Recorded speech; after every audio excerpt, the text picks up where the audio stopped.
So let me just put something in our minds real quick. A friend of mine, some of you were at the the confirmation mass on Friday, I know, and it came to mind at the end of the mass. So there's a guy down in Ohio. His name is John Wood. He actually came and spoke to our Wednesday prayer breakfast, I want to say 3 years ago or so. So he's got this great book called Ordinary Lives, Extraordinary Mission, I think. He's got these wristbands that just say, "Be a saint." And he goes around the country speaking and talking to both to kids and to parents, both. And he has a new book that's going to come out in the spring, I think it is, maybe the fall. And it's simply entitled, "Keeping the Flame of Faith Alive." And it's written to parents. And it comes from this little thing, which all of you had handed to you on the day that your son or daughter or sons and daughters were baptized. And either the deacon or the priest handed you this little candle, which they lit from the Easter candle. Sometimes they had to climb up on a ladder to do it, but that's all right. And as they handed it to you, this is what they said: "Receive the light of Christ." Parents and godparents, this light is entrusted to you to be kept burning brightly. See that the flame of faith is kept safe in his or her heart. Your child has been enlightened by Christ. He or she is to walk always as a child of the light.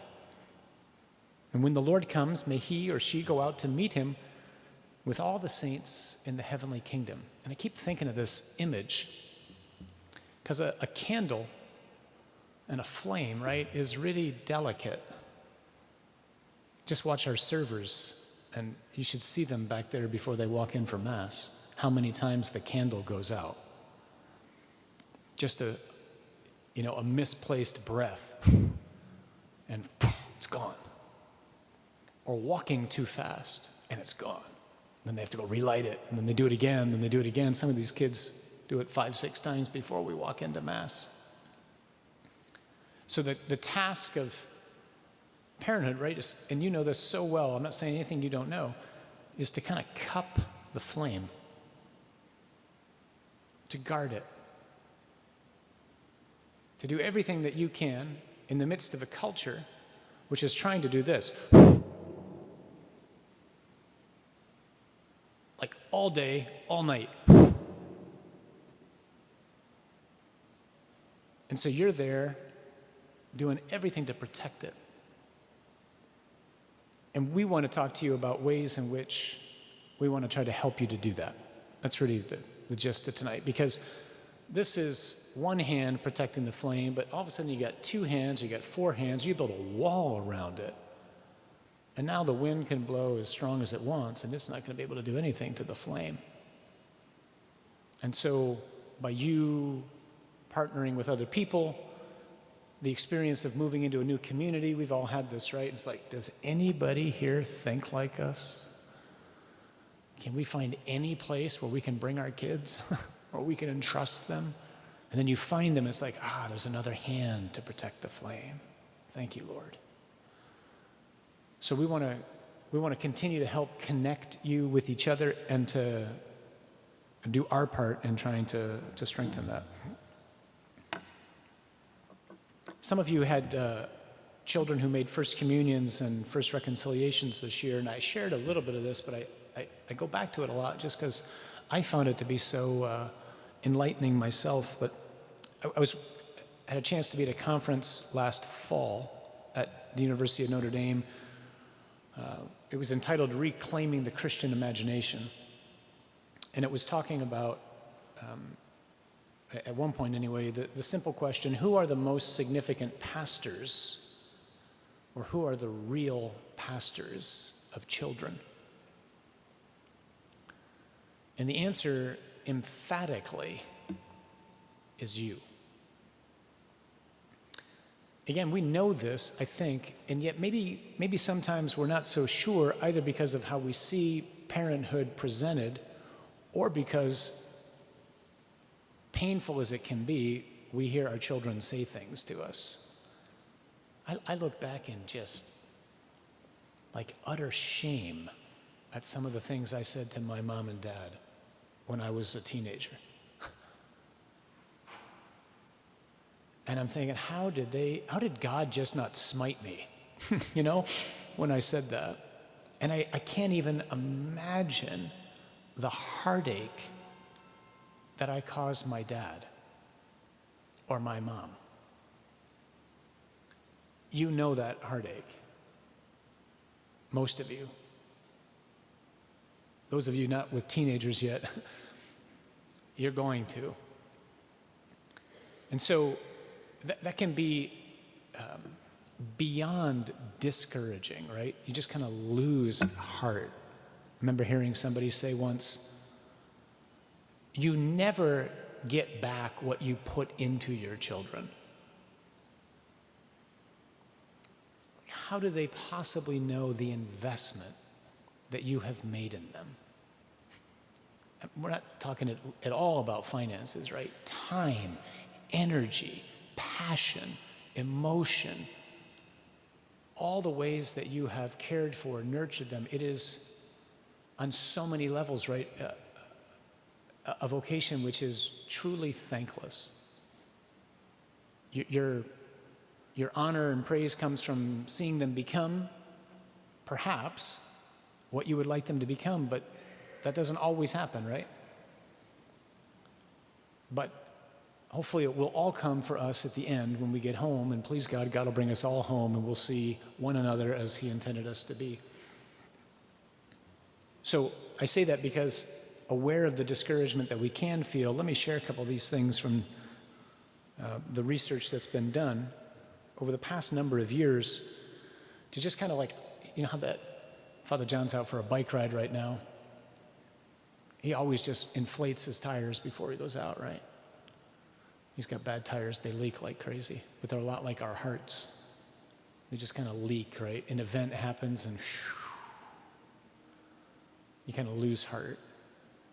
And so again, we want to pump up your hearts with truth that we can find statistically in terms of data, and with truth from the gospel. So here's what the conference says.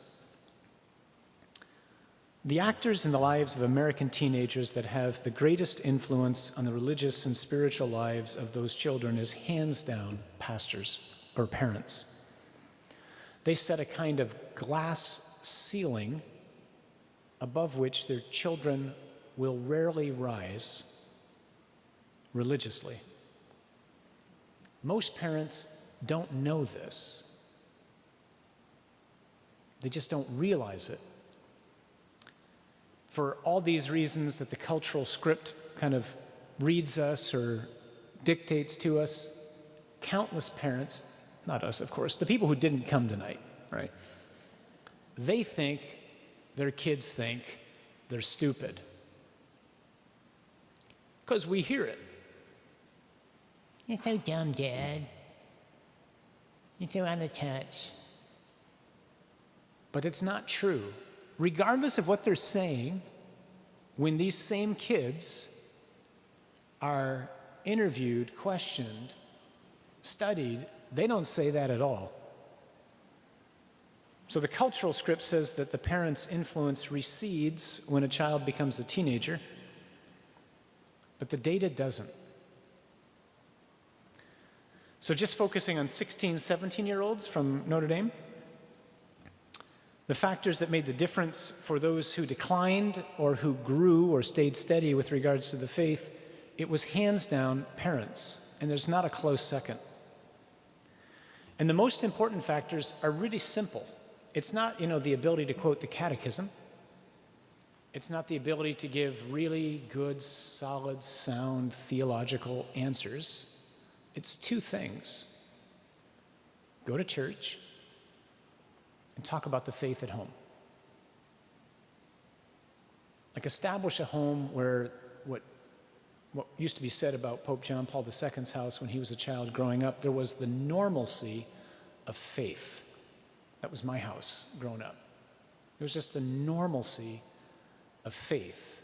There was everything from simple religious art in our house to open prayers to conversation about the Lord all the time. Even in the midst of talking about work and sports and school and all the other things, like God was just clearly a visible part of our family life. Those two things, talking about faith in the home and going to church, they really are the game changers. They're the difference makers. Kids tend to drift from the faith for two reasons.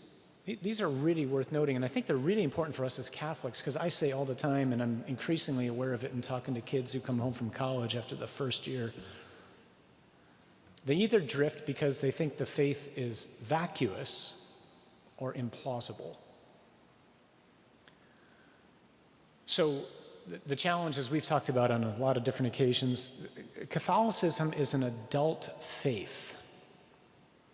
It invites and demands thinking, like careful thinking. That's why some of us in here are converts to the faith. Most of the best Catholics tend to be converts. Best, by that I mean, like I know the faith. I've made the effort to learn the faith. Because in my case anyway, like I had to come back to it. I went to a Catholic school from K through 12. I have no idea what I learned. It was a class. And then all of a sudden as an adult, I have to dive into this and I'm engaged, I'm learning. It's kind of like that same decision you make when you're in college and you decide what your major is and you're like, okay, I want to do that. Now you pour yourself into something that you know is going to be profitable and useful. So kids either are told really simplistic answers for so long and then they just kind of go, this is just stupid, and they walk away, or it's just vacuous, it's empty. There's three things parents can't do. Can't fake belief. You know that, children will sniff it out. You can't outsource it to others. You can't hand them to a Catholic school and go, you do it. Because everything they're going to get at the Catholic school needs to happen at home, or else the kids are going to start asking questions like, how come we don't do that? Or how come we do that? Can't outsource it to a religious ed program. So we can't take places, we can only cooperate. And you can't fail to model authenticity. So 4 things that make really effective Catholic parents, according to the study that was done there, these are really simple. Faith is an important part of the parents' own journey, so they're authentic. They exercise conscious reflection on their religious aspirations for their children. So like a friend of mine, his mom and dad, when he was a kid, every night his parents would pray with them, and they would just pray, Lord, help, little Johnny come to know his vocation. Just that simple prayer paid huge dividends in his life and his brother's life. His brother's married, he's a priest. But just by kind of presenting to their children, like, we're praying for you and with you that the Lord will make known to you what your vocation is. That's an example of conscious reflection. They surround the kids with consistent Catholic content. So we live the same way. We strive to anyway, whether we're on the lacrosse field, whether we're on a volleyball court, whether we're in church, whether we're in the market, whether we're in a movie theater, whether we're out to dinner. There's a consistency to our lives. And then lastly, they're just effective communicators, not because, again, they can quote the catechism. They're just comfortable talking about the Lord with their children because they realize that their children are a gift from Him. The Lord's given them this, and they've come to understand the greatest gift we can give to our children is to lead them to the person of Jesus. I can't make that decision for them, but I want to lead them to Him. So those are some of the things from this study which I found to be really encouraging and uplifting. With that in mind, that's why we come up with this title, You Matter. Like, keep hearing that over and over again from God, not from us, from God. You matter. Your role is so strong, so powerful, so important. Don't get discouraged. It's the tactic of the devil. Whether you're a mom, a dad, or a priest, his tactic is to discourage. No one's listening. All that work that you've done, it's not paying off. They're never going to come back. All those things are lies. Just don't listen to them. Keep hearing this. This is the Lord to us going, you matter. You matter so much that I've chosen to do that for you. And you matter so much that even though you may not see the fruit right now, what you're doing is continuing to plant seeds and to water the seeds, okay? So, Sandy, I wonder if we can just jump to some of the Archbishop's comments. Did we send a link out? It's on our website, I know. So some of you know, some of you don't, but now you all do. This past Saturday night, Archbishop Vigneron published, it's about a 40 or so page pastoral letter on the direction of the Archdiocese for the next 5 years, at least. It's extraordinary. It is the marching orders for the Archdiocese, and it's our marching orders as a parish. It touches on a whole host of things that he's calling us to do, challenging us to do, and in some cases mandating us to do. Talks about, he describes it actually as a tectonic shift in the Archdiocese of Detroit. Business as usual is over. We need a new way of envisioning parish life, everything from our structures in a parish to getting greater clarity about the purpose of things like CYO, to getting greater clarity about the purpose of Catholic schools, to getting greater clarity about the importance on hospitality in a parish setting, because a church exists not primarily for the sake of its members, but for the sake of those who do not yet belong to us. Because God's desire is to get them in. So those little people at the door with the signs that say welcome, like, they really matter. Because we want the person walking into the church who just mustered up the courage to step through the threshold for the first time in years, and the last experience was a horrific memory, to be greeted with a smile and we're glad you're here. That alone can be the difference for someone coming back to faith or making another decision to just bolt the door. So these and so many other things he talks about. And he talks very directly about parents and families.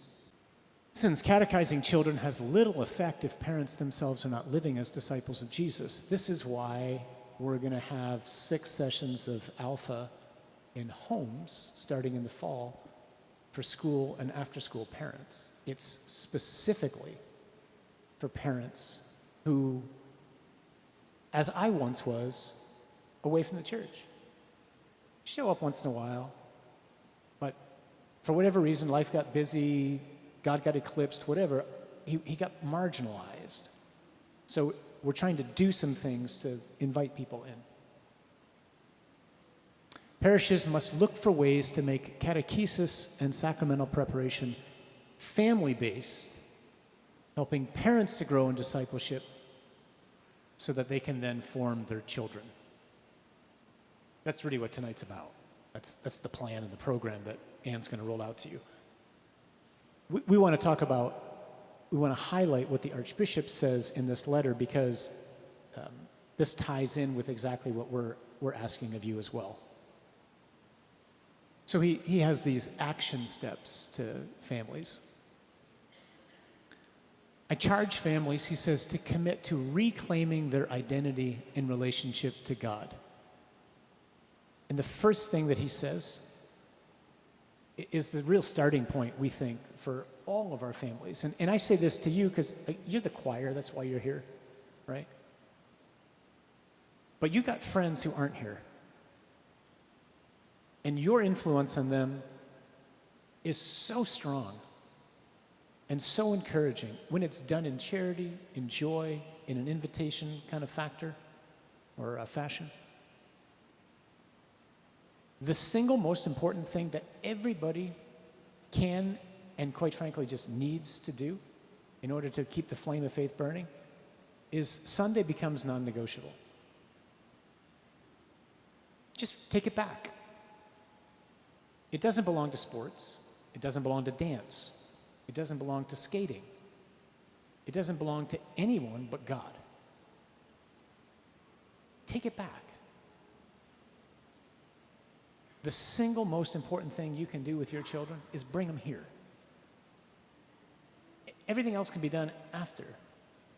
So he charges families. That's the strongest language that he gets. So like he charges priests to commit to pray every day. So lest you think, families are getting singled out, he's got to charge priests to pray, okay? So priests pray, parents come to Mass. Like, take it back. Forget about having this massive comprehensive plan for sanctity today. Let's just do one thing well. Come to Mass. If every single one of our parents in the school and the after school would do that one thing this year, our whole school community would be different. Our whole after school community would be different. Our parish would be different if we all committed to come to Mass every Sunday and stop breaking the first commandment, because it's not just the third. We'd be different. It would be stunning. Our children would be calmer. They'd be more peaceful. Like, I dare you, if you're one of the people who's here who maybe we don't come every Sunday, I dare you, try it for 3 months and see if it's not different. I just don't think it can't happen. So attend families of Mass, or attend Mass as a family. Second thing, so these are, if I've already got that in place, great. Let's see if I got this one in place. If I don't have that in place, let's let that be the goal, right? Let's just get to Mass every week. We build our weekend around being together with the Lord. Because either Jesus was lying or he was telling the truth when he said, unless you eat my flesh and drink my blood, you have no life in you. And I don't think Jesus lies. Commit to forming your family in the love and the power of sacred Scripture by placing it at the center of your family life. Now that can sound really, like, I don't even have a clue how to do that. Here's how you do it. Sunday night at dinner, you talk about the gospel and the homily.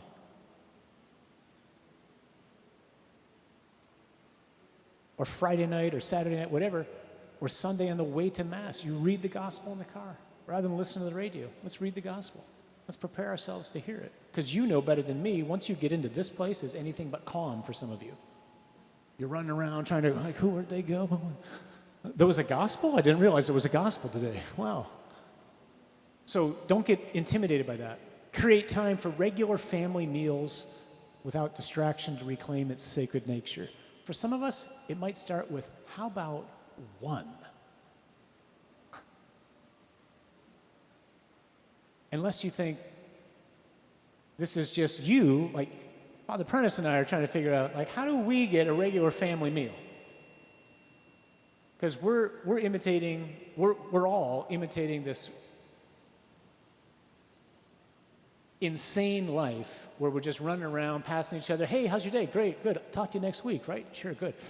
Okay, where are you going? Soccer game. Okay, lovely. And we're never together. But the payoff of a family meal, if I got none, let's do one. If I got one, let's do two. Commit to developing family prayer time. This again can look intimidating. So if I'm doing the first three, try to do this. What's it look like? Maybe it's just, if we're one of those families that doesn't say grace, we're going to say grace. If we're one of those families that says grace and we say, bless us, O Lord, and these thy gifts, we're going to stop saying that and we're going to actually just pray from the heart. If we already do that, maybe we're going to add something else. Maybe we're going to make it a point with our younger children to pray with them in their beds or on their knees at the feet of their bed before they go to bed. And we're going to want them to hear us praying out loud. maybe we're just going to make a little space in our homes, just a little space. Maybe it's just a crucifix and an icon or a painting where the Lord is kind of enthroned, so that the kids see there's something in our homes which sets this place apart. There's lots of different creative ways to do this, right? Could be the rosary, whatever. Fifth, reclaim the sacrament of reconciliation as a lived reality in your home. I say this all the time now, but a couple years ago when we were here in First Confessions, I'm sitting over there by the image of Our Lady of Guadalupe, and every time a parent would bring their child to me, I'd sit there, and then they'd walk back, and they'd sit here, and they'd look at me, and half of them were crying. And I don't think they were crying because they couldn't believe that their children were that old. I think they were crying because they long to be there, because it's been so long. Confessions become, for a lot of parents, something that we bring our children to, and then we sit and we watch, and then we bring them home. But we're gonna create some settings this year where we're gonna do real family penance services. Because when your children see you go to confession, like when I see priests go to confession, it just inspires me. When I see a bishop go to confession, it inspires me.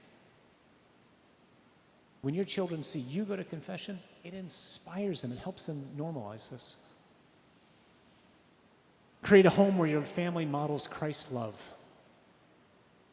Become aware of your neighbor's needs. Reach out to them with a welcoming spirit so as to share your faith. Maybe the way I would put this, see your home as a place that God gives you to invite other families in, where you guys can talk about what God's doing in your lives, and where your children can hear it and see it.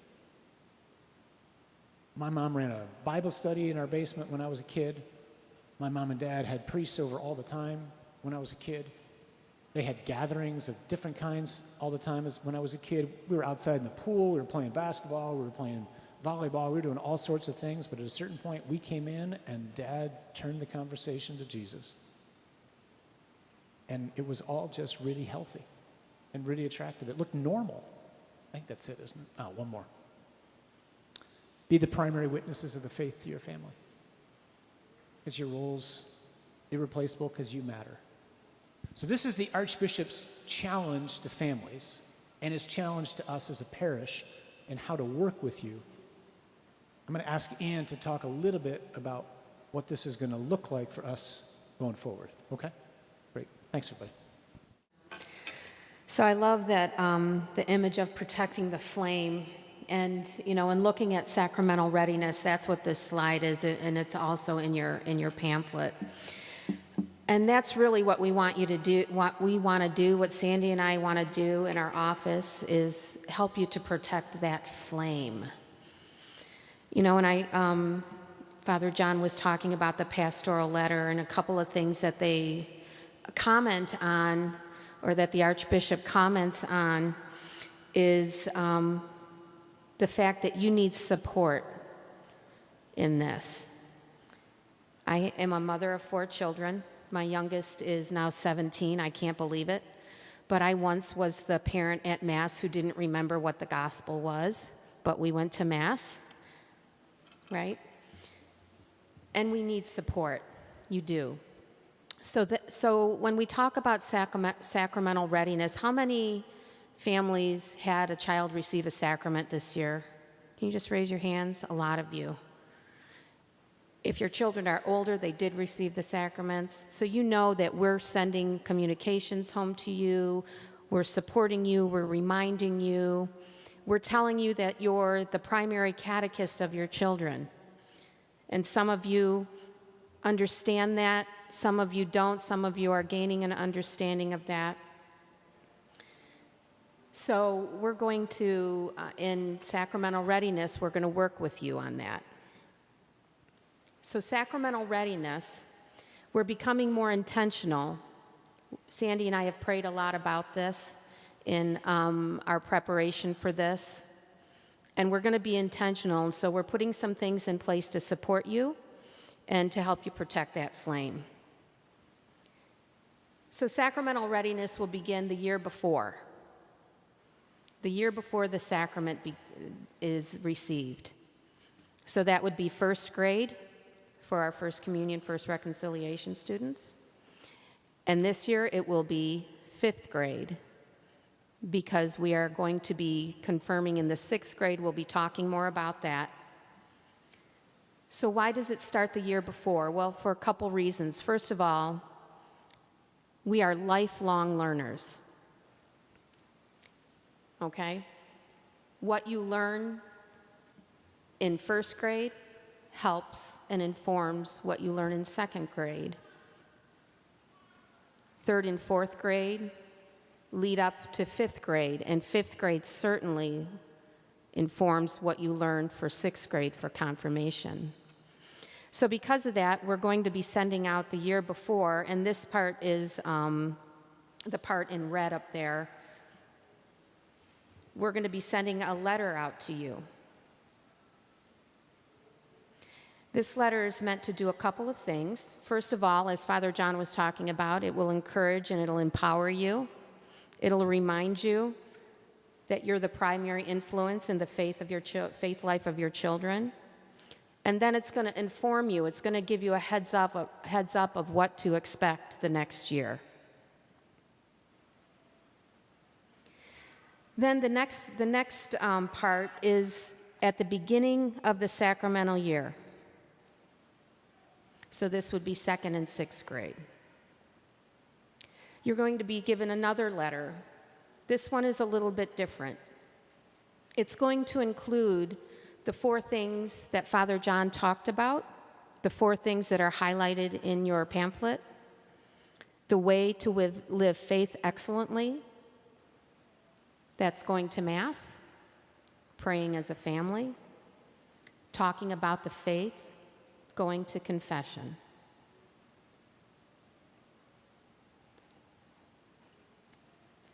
So in this, there's going to be at the bottom a place where you can send in something like a commitment card, like we did during rerouting.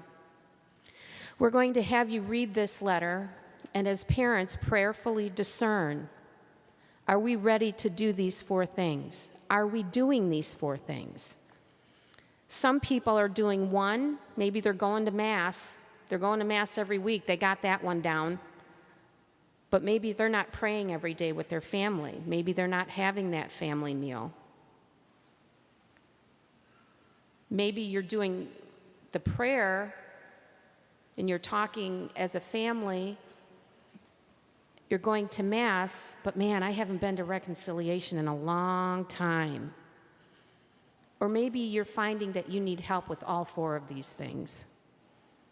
So this is a time to really prayerfully discern as parents again. And then with the child that is receiving the sacrament and with your whole family, because we have talked about this, that receiving the sacrament is a family event. And those of you this year, especially if you receive both sacraments this year, confirmation, First Reconciliation, First Communion, you know that it is a family event. The whole family is celebrating. So prayerfully discern, discuss with your child, and decide, are you ready? Are you ready to make the commitment to work towards making these 4 things a priority? And be really honest about that. And when you are, parent will sign, child will sign, and then you'll send it in to the religious formation office. So this isn't a way to embarrass anybody. This isn't a way to put anybody else on a pedestal. This is a way to really discern in your heart, are you ready to make that commitment? And ready to work towards making that commitment. So let's say you're not ready. You're not ready to turn in that card. That's okay. Sandy, that'll inform us who needs help, because we don't know how to help you if we don't know that you need help, that you need support. And again, that's part of what the Archbishop is calling us to do.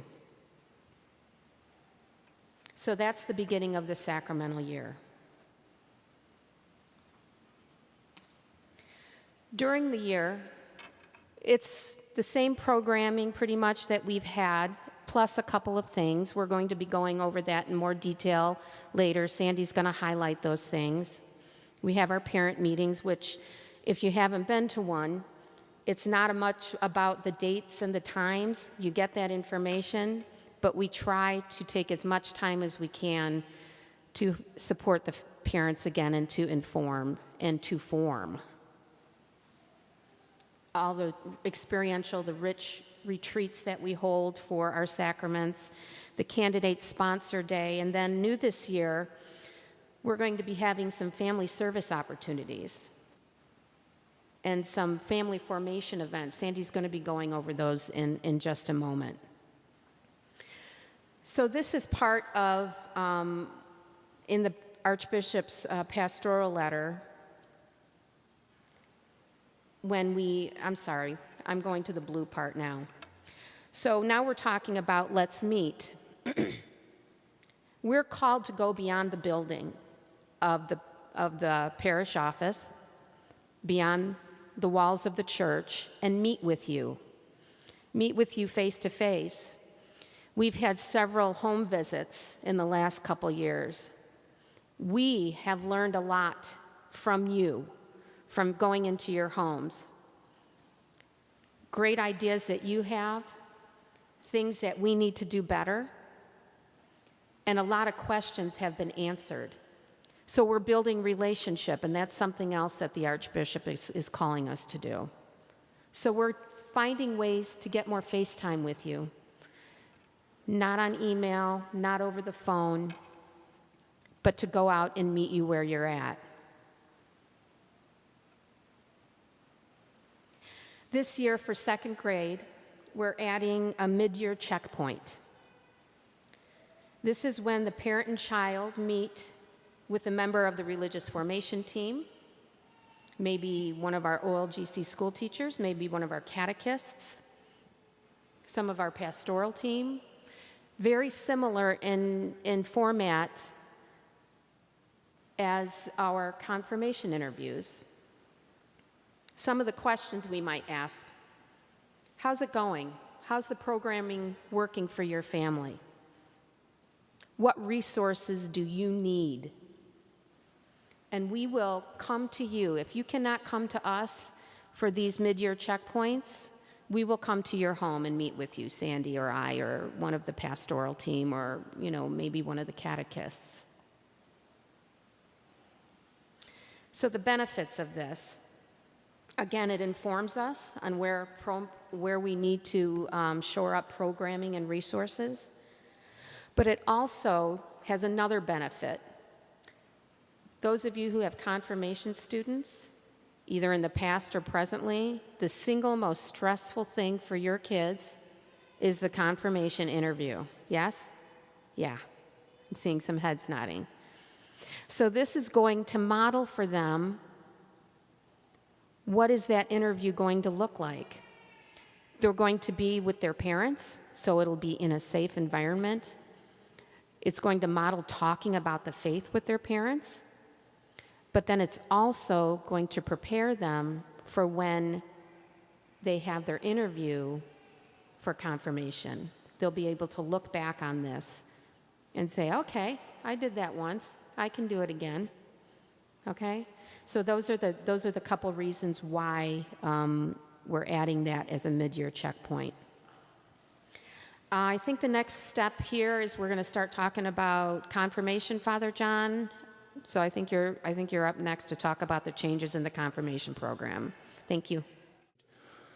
We had a chance to meet with the Archbishop a couple of months ago now to present the findings from what we've gone through based on feedback that we've gotten from parents, from catechists, from teachers, and from the kids themselves, and then just our own experience.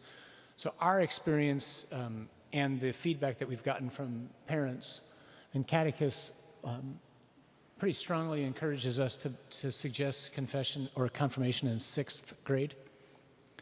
The maturity level between 5th and 6th graders is remarkably different.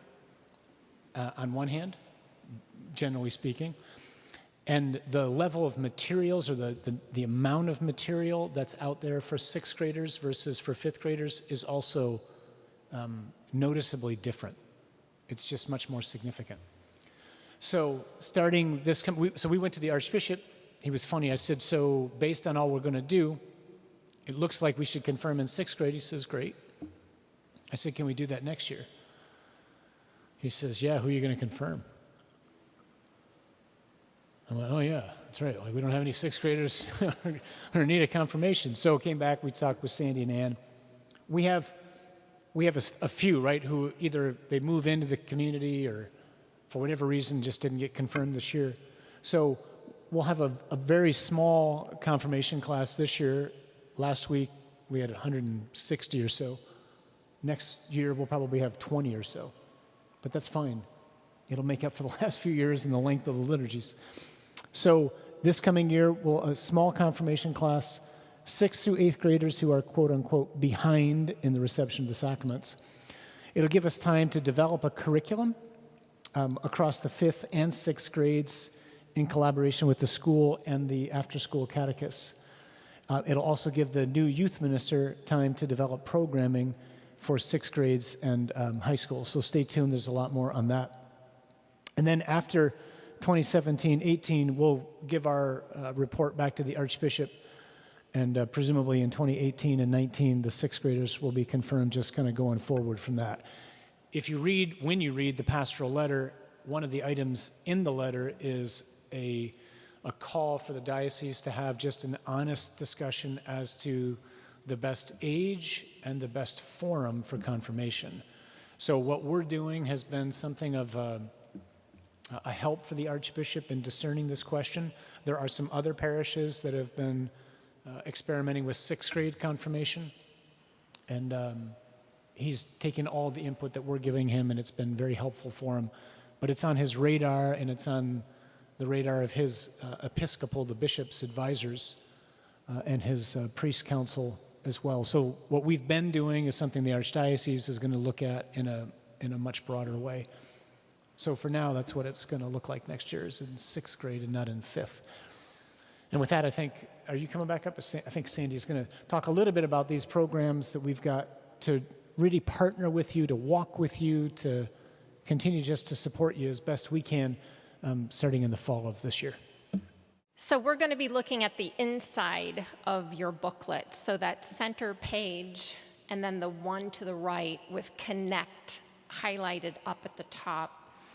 So we're just going to walk down each one of those center highlighted programs and speak to those. So first is the after-school program. So for the years that my children went to Our Lady of Good Counsel, for many of those I had no idea that on 2 evenings during the week, there were a whole bunch of kids showing up to learn about religion. So it took a while for me to learn that the school becomes yet another school on those evenings. So the after-school program will be focused on grades 1 through 5, and those are going to be the families who choose that program to send their children to, and that will be offered on Tuesday nights. Then our new program, we're going to talk more about that. We're so excited to be offering Connect.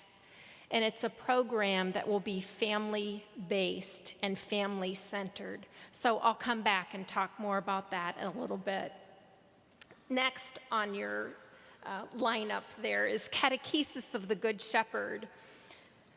Catechesis of the Good Shepherd is, as Archbishop called it, I think at one point, graced. It's all about encounter. It's Montessori-based. It's a very hands-on way to teach children about our Good Shepherd, right? Christ, our Good Shepherd. So we're thrilled next year, we're going to be offering Level 1, Catechesis of the Good Shepherd in the school. Joe Jeffrey and I are right now collaborating on making that possible for the school.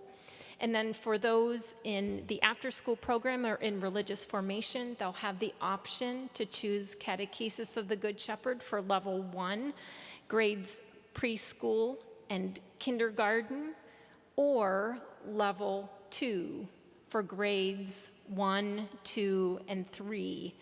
And so this is a result and one of the results of the coming expansion.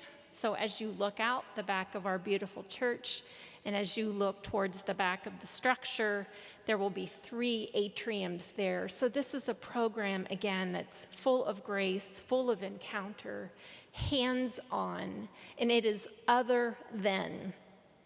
It's a place of quiet, of few words, and all about our children nurturing that relationship that they have with the Lord. And many of you that came to our second grade retreats experienced the altar presentation. And I know with the smiles on the faces I'm seeing out there, it was just a lovely experience for all of you. So we just feel very blessed to be offering this option for families now in a broader way this coming fall. Then Liturgy of the Word is next. So that's for grades 1 and 2. And many of you that come to our 10 o'clock Mass, I'm sure some of your children have gone away during the gospel and they learn about what the gospel is and they do activities related to that. That program will keep going in the future and we're pleased to offer that during the 10 o'clock Mass again. Then Becoming Catholic. So that's for children who are, for lack of a better word, behind in reception of the sacrament, some of which have not been baptized.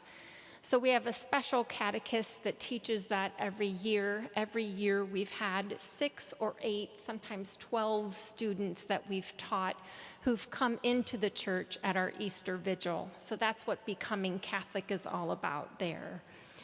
Then our homeschool. So we offer that for families who can't choose school or can't choose after school. Their lives may be a very hectic state in a lot of unique circumstances. So we do offer a homeschool program for families. And then Anne mentioned our home visits.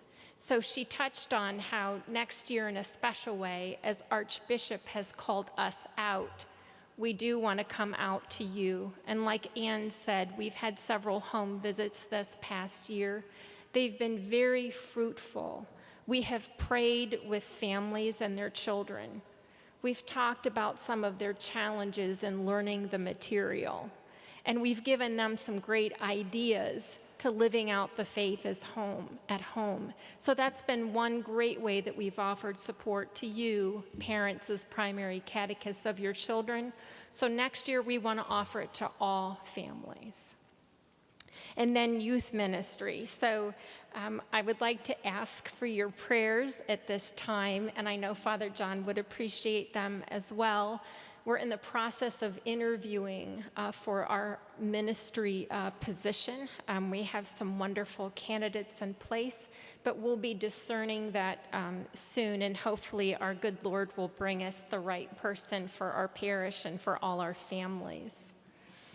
So let's look at the next page then, the Connect page that you see there. So just a little bit of history for all of you. So several years ago, some of you may have participated in our family program. We offered it for several years, but we found it really wasn't meeting the needs of our parents, the children, and our families. So we took it off the offering. And we thought in 2015 we would just spend a year and bring it back. But actually it needed much more care, much more guidance, and much more discernment. And so now that Archbishop has given us all our marching orders, as Father John has said, in a special way to reach out for families, it's so timely that now we are offering this family-centered program. So like it says in your booklet, Connect is going to be all about connecting families with other families, connecting the gospel to your daily life, connecting children with other children, connecting the lessons at home, right? And hopefully really connecting then the way to live out the faith in a very beautiful way and a great way to connect us to you and to support you. So that's what Connect is all about. We also will have 5 family events offered throughout the year. Those will be offered to all families, whether you're in the school, whether you're in the after school, or whatever program you're in, and we're thrilled. So more information on that will be coming, and registration will be coming soon as well. So who will be good candidates, or who will look at Connect as an option for their family? So these are going to be families that want to be in fellowship with other families, want to have this opportunity to meet and to talk with other families and parents. Those that really can commit to digging in and teaching the faith at home when we aren't meeting during those once-a-month sessions, right? And these are going to be, this option is going to be for families who really want to ignite their faith at home in a more powerful way. So when are we going to offer this? So we're going to offer it on Wednesday evenings. Just like tonight we had Mass and now we're here together. This program will be once a month from 6:45 to 8:15. We're very pleased to offer childcare as well, making it possible for many families to attend. So we'll be in the new facility, we'll be in the social hall, we'll be in different grade breakouts for the students. And then in the social hall, and this is new for us, our clergy will be teaching our parents. And so at these parent sessions, we strongly encourage and invite any parents to come in our programs and be at that parent session. We hope that evening will be very fruitful like Alpha has and discipleship groups has with the small group connection, right? Small group discussion. So there'll be a brief lesson with our clergy. The lesson will tie in to what the students are learning with their catechists in their grade breakout groups. We'll have a Q&A time, and then we're going to offer parents resources and ways to teach those subjects at home with their children.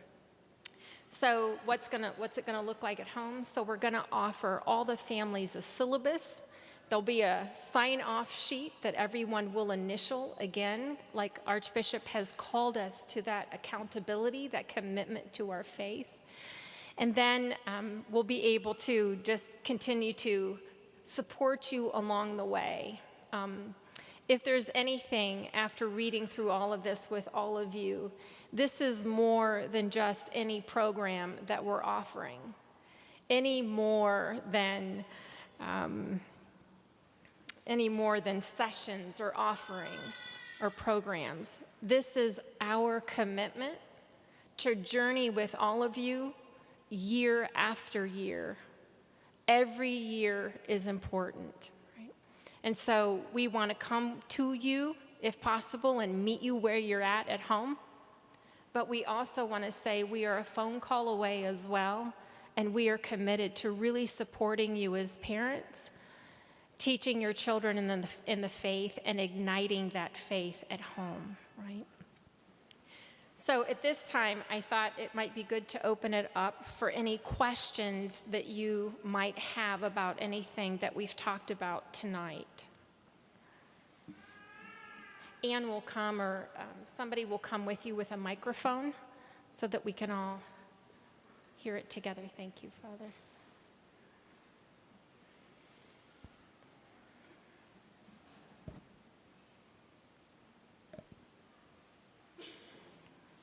I was really excited to see that Connect thing, but now I'm going, my 5th grader is going to be in 6th grade. So that part, I was concerned that she was getting lost in the cracks, because we had a very early coming into the church for her. Mm-hmm. They came in through the RCIA for kids. And so I wasn't sure from the letter, but it looks like here there is going to be a 6th grade / middle school thing for them. Yep. But it would be, I'm not just going to say you guys need to do this. I'd be willing to be a part of it. But I think it'd be great also, maybe after seeing how this Connect goes this year, to expand it to the next grade levels because I think there's a real need for that there as well. Thanks, So- Audrey. Thanks. You brought up some good points. So, and Father may want to springboard off of this as well, but with our new youth minister, so many of you are familiar with Edge and Life Teen. And with our new youth minister, we really pray that the right person is brought to our parish. And also, we're very open to the guidance of the Holy Spirit here as well. So with our 6th and 7th and 8th graders next year, our high school, we're hoping that if there are other resources, other ways, right, of forming our children in the faith, in a special way forming them as intentional disciples, we want to be open to the guidance of the Spirit, and we really want a youth minister who may seek out other resources to bring into the program to enrich it and to enliven it. Right? So stay tuned. I wish we had more information to give you at this time, but we really do want to bring in the right person for the position and then give our pastoral team and give our new youth minister this opportunity, right, to kind of think and reflect and discern what type of programming to offer in the fall. Hi, Sandy. Hi. I'm really excited about the Connect program. Great. So my kids are going to be second graders next year. So they were in catechism last year, but how will that work with your 2-year program for? It said here. So there's going to be a year prior to the sacrament. So when they go for their first communion next year, will normal second graders take something different than what they went through this year as first graders? Second graders won't be doing anything different, Okay. but Anne and I and our team talked about how we've never really reached out to the first grade families to let them know what's coming in their second grade year. So really that year before is going to be Ann and I reaching out to those families the year in advance of sacramental reception to let them know this is what's coming ahead, this is what will be expected, this is what we're going to be offering to you.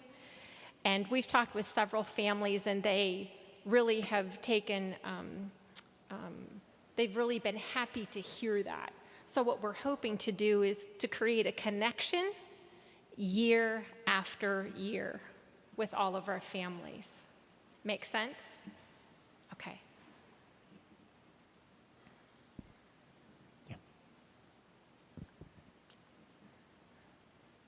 So Sandy, do I understand this right, that there will be no Life Teen and no Edge next year? You're going to wait to determine what the youth minister is going to want to do? That's incorrect. Oh, okay. So next year we'll have programming for 6th, 7th, 8th, and high school as well. We are going to have programming for that, so I don't want that misunderstood. We are going to have youth programming next year, but exactly the dates and exactly the outlines of the curriculum, we don't have that as yet. Make sense? Yeah, so I guess that means that it could be Life Teen or it could be Edge, but it could be not. Could be Life Teen, could be Edge. I guess we don't necessarily want to be married to those names. I think that spells it correctly.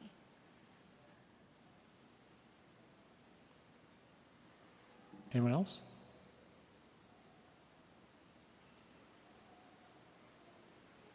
Yeah, of course you're way over there.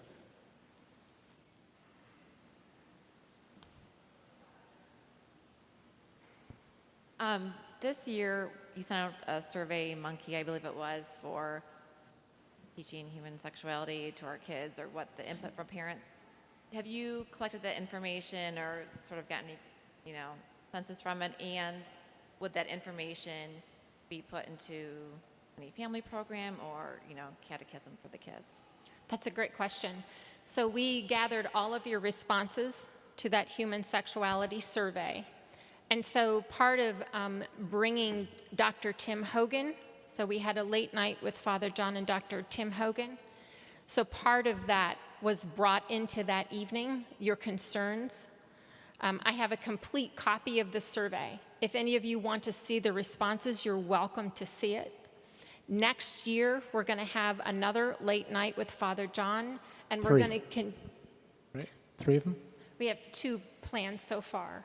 We're going to bring Dr. Tim Hogan back again, and then I think Father John has another person planned to join us in September. So these late night with Father John and these sessions in which we talk about those very topics that were surveyed, those have been great formats for us, at least to get the parents informed and being encouraged to have these conversations. So we're going to continue to offer programming that speaks to the very responses to the surveys that you all filled out. And again, we're happy to give you a copy of those responses if you'd like to see them. And that venue just works well. I mean, we were talking earlier today. I mean, one of the reasons it works is there's food. And I don't mean that to be humorous. I mean, if I walk into a thing and there's chairs set up, I have a lecture feel, right? But these late nights that we've done have been just kind of a blast. So, there's beer and wine and food. And it just lends itself to relaxing, putting ourselves just emotionally and psychologically in a different space where I'm like, all right, I want to talk to the people at the table. And then Tim Hogan's just kind of a stitch to begin with. And this woman that we got coming in September is going to be equally as dynamic. So those of you who were there, please spread the word. We'd like to just keep getting as many people as we can to these because it's a really informal but formative way to pass on really helpful information. And for you to see each other and go, oh, you're here. Awesome. I didn't know this mattered to you. Because again, the more we make connections with other couples that this is significant for them, the less we feel alone, right? Our whole plan here was let's try to come up with, let's just scrap everything and come up with something from scratch that can meet 21st century parents and families' lives, given the things that we know you're dealing with. And obviously for Ann and Sandy, it's what they're dealing with too. So I'm really grateful to both of you for the effort, the love that you've put into this. And we're excited about what's coming. So keep it in prayer, please. Just like Sandy said, please keep our decision in mind for the principal and for the youth minister, that the Lord will just put the right people in our hands. How about we just, let's stand and maybe just give glory to God real simply. Glory be to the Father, and to the Son, and to the Holy Spirit, as it was in the beginning, is now, and ever shall be, world without end. Amen. In the name of the Father, the Son, and the Holy Spirit. Amen. Thanks, everybody, for your time. We're really grateful to have you. God bless.